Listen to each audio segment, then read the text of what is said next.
नमस्कार दोस्तों, आज हम लोग GTAW के प्रिंसिपल के बारे में पढ़ेंगे कि GTAW जो है वो किस प्रिंसिपल पे कार्य करता है और वो उसका प्रिंसिपल क्या है। ठीक है, तो GTAW को प्रिंसिपल जानने से पहले सबसे पहले हम लोग इसका फुल फॉर्म जान लेते हैं।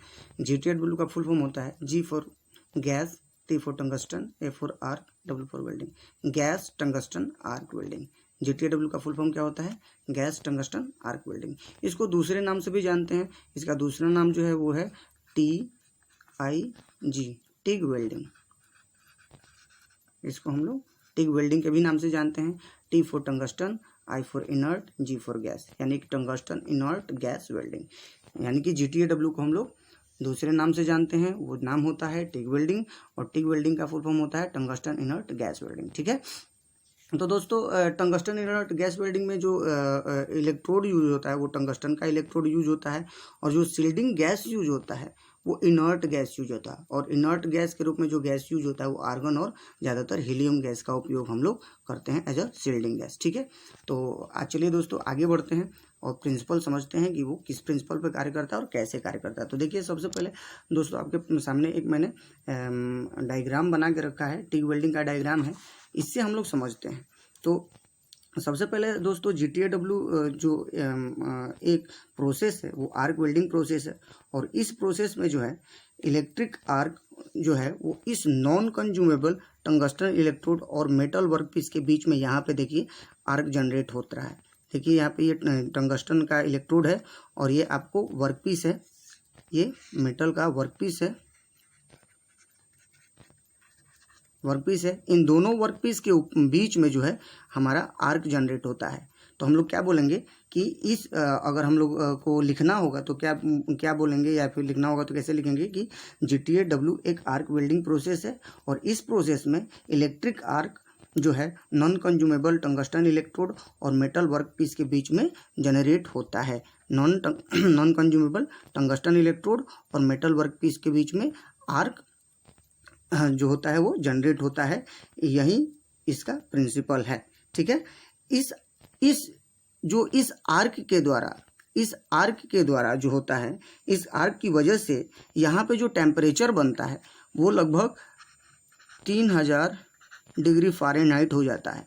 यहाँ पे जो ये आर्क जनरेट जब होगा तो इस आर्क की वजह से यहाँ का जो टेम्परेचर जो है वो 3000 डिग्री फ़ारेनहाइट हो जाएगा। अगर इसको हम लोग सेंटीग्रेड में कन्वर्ट कर लेते हैं तो ये हो जाता है 1649 डिग्री के आसपास हो जाता है ना। यानी कि टोटल यहाँ पे जो हीट जनरेट होगा वो 1649 डिग्री सेंटीग्रेड होगा। और इस हीट की वजह से क्या होगा कि बेस मेटल और ये जो फिलर रॉड है ये दोनों आपस में फ्यूज होकर के और एक स्ट्रॉन्ग बेल्ट विड बनाता है, एक स्ट्रॉन्ग ज्वाइंट बनाता है। ठीक है दोस्तों, ये यहाँ पे सबसे पहले पता करेंगे कि ये किस तरह का वेल्डिंग है। तो ये आर्क वेल्डिंग है, इसमें पावर का जो सोर्स है वो आर्क है, और जो आर्क जनरेट कहाँ होता है तो arc non consumable tungsten electrode और वर्कपीस के बीच में आर्क जनरेट होता है। और इस आर्क की वजह से जो यहाँ पे टेम्परेचर होता है वो टेम्परेचर 3000 डिग्री फ़ारेनहाइट या फिर 1649 डिग्री सेंटीग्रेड हो जाता है।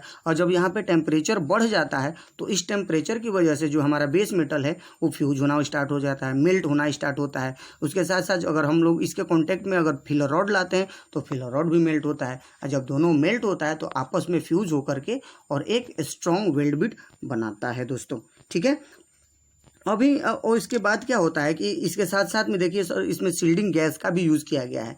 तो सील्डिंग गैस का उपयोग हम लोग क्यों करते हैं? सील्डिंग गैस का जो उपयोग है हम लोग इसमें जो हीट इफेक्टेड जोन है या फिर इलेक्ट्रोड है या फिर ये मोल्टेन पोल है, जो मोल्टेन पोल है इसको जो एटमॉस्फेरिक कंटेमिनेशन से बचाने के लिए इनर्ट गैस के द्वारा इसको सील्ड किया जाता है। यानी कि बाहरी के वातावरण में जो गैस है उस गैस से इस मोल्टेन पोल और इस इलेक्ट्रोड और इसके आसपास की जो हीट इफेक्टेड एरिया होगा, हीट इफेक्टेड जिसको जोन बोलते हैं, उस चीज़ को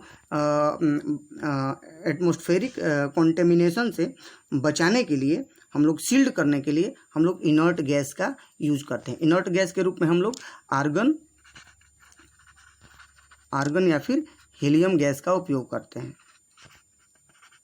हीलियम गैस का यूज करते हैं। इन्हीं ज़्यादातर यही दोनों गैस यूज होता है और इन्हीं दोनों गैस को यूज करके हम लोग इन हीट इफेक्टेड जोन और ये टंगस्टन इलेक्ट्रोड तथा इस मोल्टेन पोल को सील्ड करते हैं आर्गन और हीलियम गैस की वजह से। अब चूंकि हम लोग आर्गन और हीलियम ही गैस क्यों यूज़ करते हैं, तो चूंकि दोस्तों हम लोग जानते हैं कि ये इनर्ट गैस और ये इनर्ट गैस जो होता है वो मेटल के साथ हॉट कंडीशन या फिर कोल्ड कंडीशन, दोनों ही कंडीशन में वो केमिकली रिएक्शन नहीं करता है। इस वजह से हम लोग इन दोनों गैसेस का उपयोग करते हैं। ठीक है दोस्तों, लेकिन इसमें कभी कभी क्या होता है कि इस टिग वेल्डिंग में इसकी ट्रेवल स्पीड बढ़ाने के लिए, इसकी ट्रेवल स्पीड को बढ़ाने के लिए कभी कभी क्या होता है कि हाइड्रोजन गैस का भी उपयोग किया जाता है सील्डिंग गैस के साथ।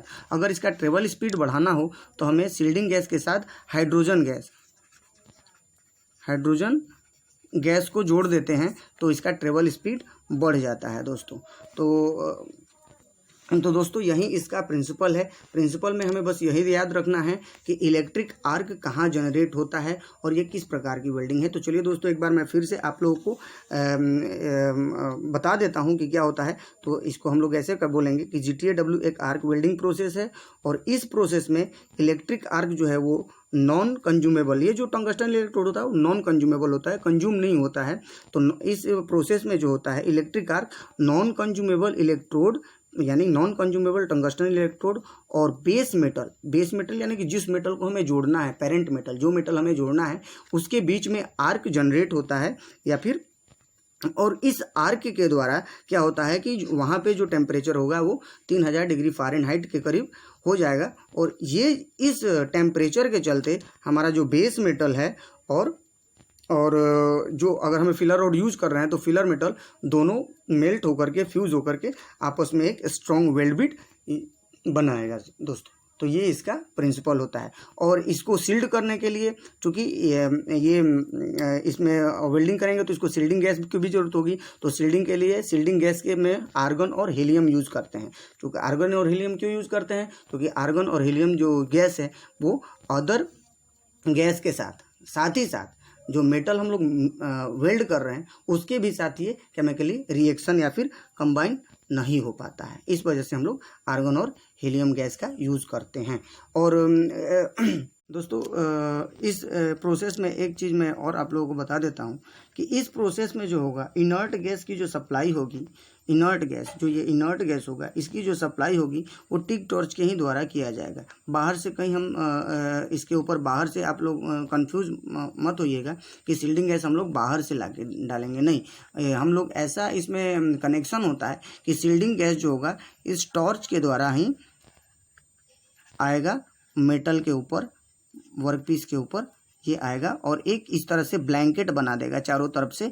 और इस ब्लैंकेट के अंदर क्या क्या मिलेगा आपको, टंगस्टन इलेक्ट्रोड हो जाएगा, मोल्टेन पोल हो जाएगा और हीट इफेक्टेड जोन हो जाएगा। ठीक है दोस्तों, तो ये आप बिल्कुल ही कंफ्यूजन में मत रहिएगा कि सील्डिंग गैस कहीं बाहर से आता है। सील्डिंग गैस की जो सप्लाई होती है वो हमेशा ही टॉर्च के ही द्वारा की जाती है दोस्तों। ठीक है, और एक चीज़ और है दोस्तों, साफ मैं कर देता हूँ आप लोगों को कि इस प्रोसेस में इसी सील्डिंग गैस की वजह से कोई जो है इस वेल्ड बिट के ऊपर किसी भी प्रकार का जो है स्लैग नहीं बनता है, यानी कि इसके ऊपर कोई स्लैग नहीं बनता है। यानी जैसे हम लोग ऐसे SMAW वेल्डिंग करते हैं तो वेल्ड के ऊपर स्लैग जम जाता है या स्लैग बन जाता है, एक ब्लैंकेट सा स्लैग का बनता है, लेकिन इसके ऊपर नहीं बनता है। क्यों? क्योंकि इस वेल्डिंग प्रोसेस में हम लोग सील्डिंग के लिए फ्लक्स नहीं यूज़ कर रहे हैं। इस वेल्डिंग प्रोसेस में हम लोग इस वेल्ड को सील्डिंग करने के लिए सील्डिंग गैस यूज़ कर रहे हैं। बिकॉज ऑफ दिस यहाँ पे कोई स्लैग जनरेट नहीं होता है वेल्ड के ऊपर दोस्तों। तो आज के लिए बस इतना ही। Thank you.